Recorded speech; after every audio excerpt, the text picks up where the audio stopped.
예수님이 십자가에 달리시고 사흘 만에 부활하셨습니다.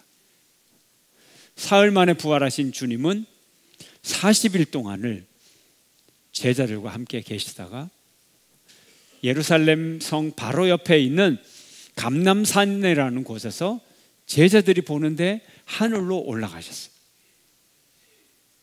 하늘로 예수님이 올라가십니다. 이제 제자들은 부활하신 예수님을 만난 그 40일의 기간 동안도 믿지 못할 그런 기억이었는데, 이제 예수님이 올라가 버리시니까 제자들은 외롭게 자기들만 남게 되었어요. 그들은 황망한 마음을 가지고 원래 그들이 있던 예루살렘 성에 마가 다락방으로 돌아옵니다. 그 전에 이 제자들은 인간적인 욕망 가운데 누가 높으냐, 그걸 가지고 싸우던 제자들이에요. 그러나 이제 이 제자들은 그 사이에 성숙했어요. 더 영적으로 발달했어요. 영적인 중요함을 아는 사람들이 되었어요. 그래서 그들은 기도하기 시작했습니다. 왜요? 예수님이 기도하라고 했기 때문에. 그들이 전폭적으로 의지할 수 있는 것은 예수님의 말씀밖에 없었고, 예수님이 말씀으로 기도하라고 했기 때문에 그들은 기도에 의지하지 않을 수가 없었다는 거예요. 예수님의 말씀 한번 볼까요? 누가복음 말씀 함께 시작. 볼지어다 내가 내 아버지께서 약속하신 것을 너희에게 보내리니 너희는 위로부터 능력으로 입혀질 때까지 이 성에 머물라 하시니라. 이 성 예루살렘 성에 머물라, 능력이 올 때까지. 사도행전은 뭐라고 했나요? 함께 시작. 오직 성령이 너희에게 임하시면 너희가 권능을 받고 예루살렘과 온 유대와 사마리아와 땅끝까지 이르러 내 증인이 되리라 하시니라. 이 예수님의 말씀을 제자들이 철석같이 믿었어요. 액면 그대로 믿었어요. 문자대로 믿었어요. 인간적인 생각 집어넣지 않았어요. 말씀대로 믿었어요. 제자들에게 믿음이 생겼어요. 그들은 기도했어요. 전심전력으로 기도했어요. 이 기도에 예수의 어머니 마리아도 함께, 예수님의 동생들도 함께 기도 점념했습니다.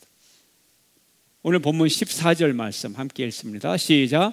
여자들과 예수의 어머니 마리아와 예수의 아우들과 더불어 마음을 같이하여 오로지 기도에 힘쓰더라. 모든 사람들이, 제자들이 예수님의 어머니 마리아와 제 동생까지 마음을 하나로 오직 기도, 마음을 모았다는 거예요. 그전에는 마음이 흩어져 있었죠. 누가 높으냐? 경쟁심, 연약함, 이기심, 좌절감, 마음이 다 갈갈이 찢어져 있었어요. 두 마음이 되어 있었어요. 근데 이제는 마음이 하나가 되고 한 목적이 되고, 그리고 함께 모이고 하나가 되어서 오직 하나, 기도 하나를 했다는 거예요. 그리고 여자들까지도. 이게 아주 중요해요. 유대 사회는 여자들이 같이 기도 안 해요. 성전에 있을 때 여자들은 성전 뜰 안에 들어가지도 못해. 그래서 성전 바깥들, 이방인의 뜰에 여자들이 그까지밖에 못 들어가요. 거기서 예배를 드려요. 성전, 그렇죠? 유대인들이 만난 회당도 남자 여자석이 구별되어 있어요. 여자들이 남자 사이에 앉지 못해요. 그런데 제자들의 공동체에서는 남녀의 구별 없이 마음이 하나 되어 오직 기도를 했다는 거예요. 드디어 열흘째 되는 날 기도 응답이 왔어요. 예수님의 약속이 현실로 이루어졌어요. 그들은 들었습니다. 그들은 보았어요. 그들은 느꼈어요. 무엇을? 성령님이 오시는 것을 느꼈어요. 하나님의 영이 임하고 예수의 영이 임하는 것을 느꼈어요. 어떻게 임했나? 세찬 바람 소리가 아주 휘몰아치고 있었어요. 그 바람 소리를 들었어요. 불꽃이 있어요. 불꽃이 널름널름 혓바닥, 불의 혓바닥 같은 모양이 사람들 머리 위에 있어요. 그걸 다 보았어요. 그리고 성령의 뜨거운 열기를, 따스한 성령의 열기를 몸으로 느끼고 가슴으로 채웠어요. 경험했어요. 한두 사람이 아니고 120명 전부가, 모든 사람이 귀로 듣고 눈으로 보고 몸으로 느꼈다는 말이에요. 함께 읽어볼까요? 오늘 본문 2절 3절 시작. 호련히 하늘로부터 급하고 강한 바람 같은 소리가 있어 그들이 앉은 온 집에 가득하며 마치 불의 혀처럼 갈라지는 것들이 그들에게 보여 각 사람 위에 하나씩 임하여 있더니. 먼저 바람 소리를 들었어요. 아주 강한 바람 소리가 왔다는 거예요. 산들산들 바람 소리 안 들려요. 강한 태풍 치듯이 슉 소리를 들었다는 거예요. 무슨 소리인가요? 하나님이 생기를 불어넣는 소리, 죽은 영혼에게 생명을 불어넣는 소리. 창세기에는 이렇게 말합니다. 함께 시작. 여호와 하나님이 땅의 흙으로 사람을 지으시고 생기를 그 코에 불어넣으시니 사람이 생명이 되니라.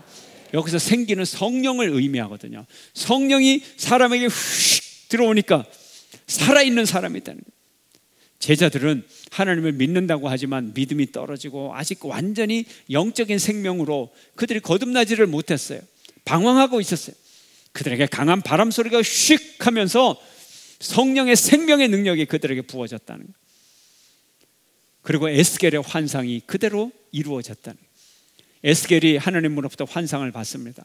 마른 뼈의 골짜기들이 살아나는 그런 환상을 봅니다. 에스겔서 함께 읽지요. 시작. 주 여호와께서 이 뼈들에게 이같이 말씀하시기를 내가 생기를 너희에게 들어가게 하리니 너희가 살아나리라. 너희 위에 힘줄을 두고 살을 입히고 가죽을 덮고 너희 속에 생기를 넣으리니 너희가 살아나리라. 또 내가 여호와인 줄 너희가 알리라 하셨다 하라. 태초에 인간을 만드실 때, 그리고 죽은 자를 다시 살리실 때 하나님은 성령의 바람을 불어넣어서 그에게 생명을 주시는 것입니다. 바로 이 생명의 바람이 마가 다락방에 기도하는 120명의 모든 제자들에게 임하여 온 지방 가득히 생명의 바람이 불었어요.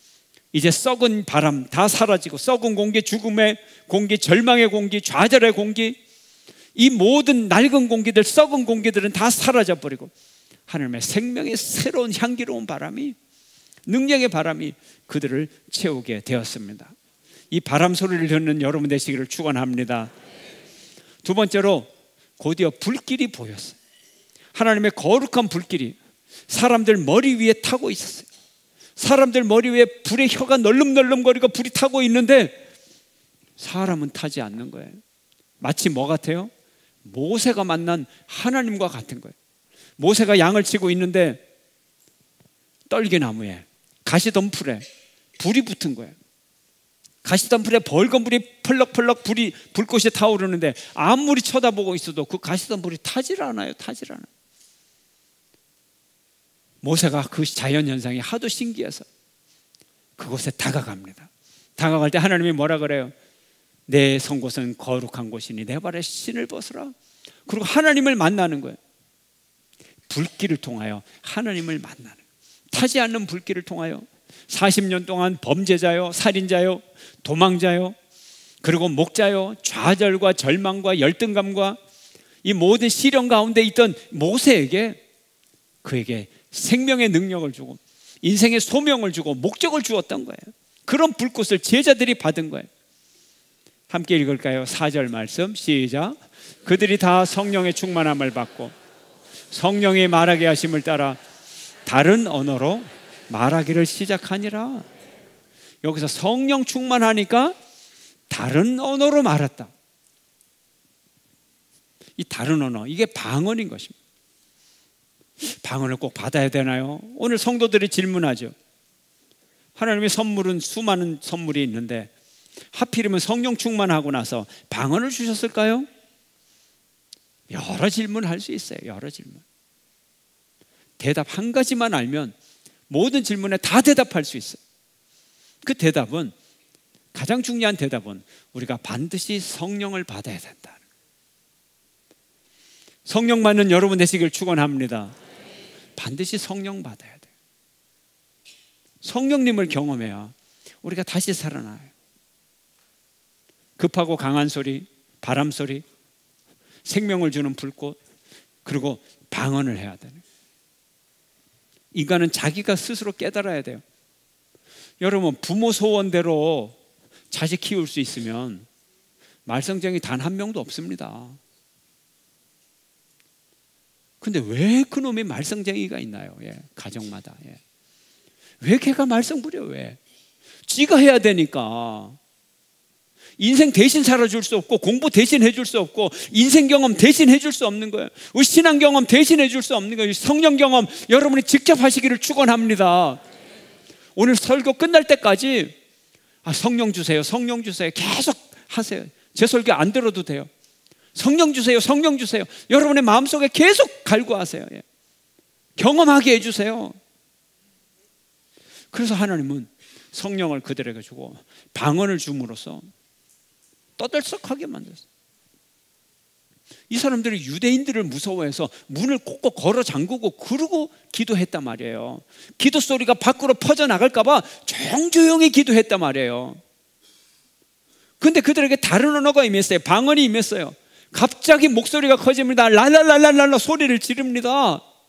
안 할 수가 없어요. 하나님이 막 소리를 지르게 하니까 문을 닫아놔도 소리가 나갑니다. 이들이 문을 열고 길로 나갔어요. 방언이 시작됩니다. 막 얘기가 나가는 센세이션이죠. 예, 센세이션이죠. 다른 사람들에게 아주 어필하는 행동을 하는, 제자들을 그 동네에 예루살렘 성의 주인공으로 만들었어요. 너희들 들었어? 그 예수 믿는다는 것들이 막 다다다다 막 길에 나와가지고 막 방언을 하기 시작하는데, 너도 들었지? 너도 들었지? 베드로가 나가서 설교를 했어요. 크게 설교를 했어요. 그랬더니 3,000명이 믿게 됐어요. 무슨 언어로 설교를 했을까요? 뭐로 설교를 했을까요? 3,000명 각각 언어가 다 다른 사람들이 그걸 듣고 이해하고 다 예수를 믿었단 말이에요. 그러므로 베드로의 설교는 무슨 설교였다? 방언으로 하는 설교였다. 우리의 속마음은 언어를 통해서 알 수 있죠. 왜요? 마음이 가득한 것을 말하니까. 우리가 성령을 받아서 마음속에 성령의 거룩한 영이 있다면 당연히 영의 언어가 달라지지 않겠어요? 다른 언어를 받아야 된다는 거예요. 그래서 방언은 받아도 되고 안 받아도 되는 것이 아니라 방언은 반드시 받아야 되는 거예요. 방언을 안 받았다고 하는 것은 속이 안 바뀌었다는 얘기잖아요. 속이 바뀌었는데 언어가 바뀌어야죠. 생각이 바뀌었는데 언어가 바뀌어야죠. 자식이 지긋지긋하게 원수처럼 갔다가 입만 열면 뭐 네가 뭐가 되겠느냐, 골치 아픈데 마음이 바뀌었어요. 자식을 사랑하는 마음이 생겼어요. 영혼이 바뀌었어요. 그럼 언어가 어떻게 돼요? 달라지죠. 방언 받아야 되는 거예요. 그래서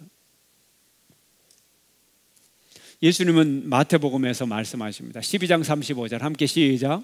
선한 사람은 그 쌓은 선에서 선한 것을 내고 악한 사람은 그 쌓은 악에서 악한 것을 내느니라. 말이 표현이고 우리가 성령 받고 다른 언어가 돼요. 우리가 평상시에 긍정적인 언어가 많은가요? 긍정의 영이 있었어요. 부정적인 언어가 많은 거예요. 부정의 영이 우리 속에 자리 잡고 있었어요. 말은 영혼의 문제. 내 영혼이 변화돼요.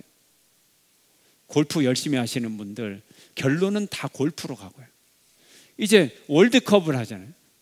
월드컵 결론은 축구입니다. 이제 월드컵 끝날 때까지는 우리의 마음속에 축구에 대한 관심이 가득 있기 때문에 성령이 나를 삼키면 내가 성령의 언어가 나오게 돼 있어요.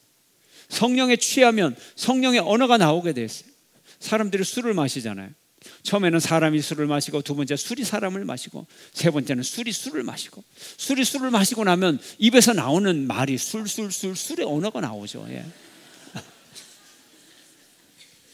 오늘 본문을 보면 저들이 성령에 취했다. 예. 성령에 취하면 처음에는 내가 성령이여 내게 옷이 없어서, 옷이 없어서 우리가 기도하죠. 예, 우리가 기도하죠. 성령님이 오시면 그 성령님이 우리를 위해서 기도하죠. 그리고 성령님이 충만하면 성령님이 우리의 모든 것을 사로잡아서 당신의 일을 감당하시는, 그래서 성령의 언어가 우리의 언어가 되는 거예요. 함께 읽을까요? 13절 시작. 또 어떤 이들은 조롱하여 이르되 그들이 새술에 취하였다 하더라. 완전히 성령 충만함을 받았어요. 새술의 말을 하는, 성령의 말을, 그 성령이 내 영혼을 주관하고 내 혀도 주관하고 내 입술을 주관하고 주인이 되어버려요. 하나님이 쓰고 싶은 대로 하는 거예요. 영의 언어로 하고 싶으면 하고 외국어로 하고 싶으면 내 혀를 쓰고 내 이성으로 말하는 게 아니기 때문에 이게 성령의 언어인 것입니다. 우리가 성령 충만을 받기를 원합니다. 그 성령께서 우리를 변화시키시고 성령께서 나를 통하여 일하시고 내 혀도 쓰시고 내 몸도 쓰시고 내 재산도 쓰시고 우리 가정도 쓰시고 자녀도 쓰시고 내 사업체도 쓰시고 내 모든 것을 다 쓰시는 하나님. 근데 내 혀를 왜 못 씁니까, 여러분? 내 손과 발을 왜 못 씁니까? 하나님 다 쓰셔야죠. 여러분의 혀를 하나님께 맡기는 여러분 되시기를 축원합니다. 그래서 방언은 특별한 게 아니에요. 하나님이 내 재산 쓰시고 내 건강 쓰셔야 되는데 내 혀를 쓴다, 내 눈을 쓴다, 내 지식을 쓰신다. 하나님의 소유권입니다. 하나님이 여러분을 향하여서 100만 원 헌금해라. 정말 하나님이 정확하게 음성을 들려주신다면 안 하실 분 누가 있어요? 다 하셔야지. 10만 원을 해라. 아니 너는 2억을 해라. 하나님이 쓰시겠다면 하는 거예요. 여러분의 언어도 여러분의 혀도 맡기시기를 축원합니다. 모든 것을 맡기는 것 중에 하나가 혀를 맡기는 거예요. 너무나 당연한 거예요. 이상한 게 아니에요. 근데 유독 혀만 맡긴다 그러면 사람들이 그건 이해가 안 되죠. 아닙니다. 지극히 평범한 거예요. 성령 강림의 방언 사건을 한번 봅시다. 방언이 언어가 하나인가요? 두 개인가요? 세 개인가요? 성령 강림의 방언 사건, 언어의 다양화 사건이. 방언은 한 가지 언어가 아니에요. 사람들이 자기가 살고 온 그 지방의 그 언어를 듣게 되는 거예요. 전 세계에서 유대인들이 왔다 그랬어요. 전 세계에 흩어져서 살던 유대인들은요, 자기 나라 원래 언어인 히브리어를 할 줄을 몰라요. 아랍어를 할 줄을 몰라요. 소련에서 오래, 러시아에서 오래 살던 유대인들은 히브리어 못하고 러시아어만 하고, 미국에서 오래 살던 히브리인들은 영어만 하는 거예요. 옛날에도 그랬어요. 그래서 한번 읽어볼까요? 오늘 보면 7, 8절 함께 시작. 다 놀라 신기하게 여기에 이르되 보라, 이 말하는 사람들이 다 갈릴리 사람이 아니냐? 우리 각 사람이 난 곳 방언으로 듣게 되는 것이 어찌 됨이냐? 갈릴리에서 태어나서 갈릴리 히브리어 아람어밖에 하지 못하는 이 사람들이 분명히 그 나라 말로 하는데 방언이 되다 보니까 모든 사람들이 자기 말로 듣는 거예요. 자기 말하는 사람의 방언도 중요하지만 듣는 사람이 그걸 해석할 수 있는 성령의 역사가 임했다는 거죠. 이게 중요한 거죠. 방언은 다양한 언어예요. 그런데 똑같이 다양한 언어가 바벨탑 사건에서는 분열과 갈등의 원인이 되었고, 오순절 사건에서는 다양한 언어가 통일의 의사소통의 언어가 됐어요. 언어가 달라서 의사소통 안 되는 건 이런 거예요. 해리포터가 쓴 그 영어 책을 한국 사람들에게 그냥 영어도 제대로 배우지 않은 우리 1학년 아이에게 이거 해리포터 책이야, 재미있어, 그리고 영어 책 그냥 주는 거예요. 그럼 그 아이가 해리포터 재미있게 읽을까요? 언어가 달라서, 언어가 다양하기 때문에 이해를 못하는 소통의 장애가 되는 거예요.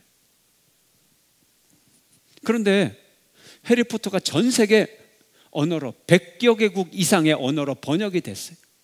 한국말로 번역된 해리포터를 가지고 우리 초등학교 1학년한테 줍니다. 밤새도록 있습니다. 재밌어, 엄마 더 읽고 잘 거야, 밥 안 먹을 거야, 그럴 거란 말이에요. 언어가 달라요, 분명히. 근데 이해를 합니까, 안 합니까? 이해를 해요.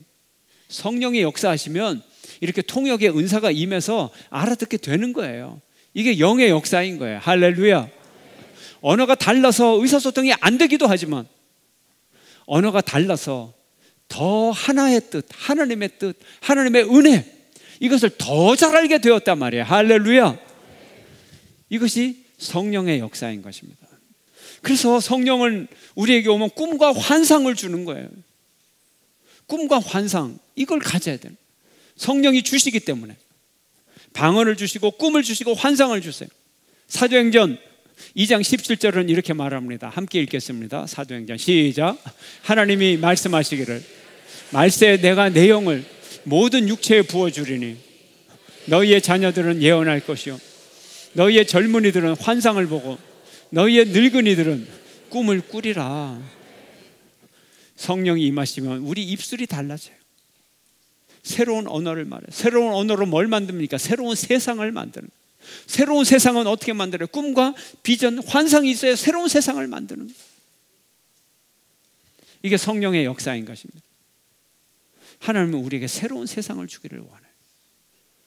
눈에 보이는 우상들은 새로운 세상을 만들 수 없어요. 창조력이 없어요. 하나님이 주시는 새로운 영의 언어, 새로운 말, 새로운 이 어휘, 새로운 환상, 이게 새로운 세상을 만들기 시작한. 마음이 새로워져야죠. 꿈이 새로워져야죠. 하늘나라 꿈을 꿔야죠.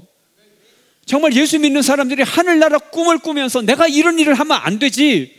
예수 믿는 사람들만 성령 충만해도요, 이 나라가 바뀝니다.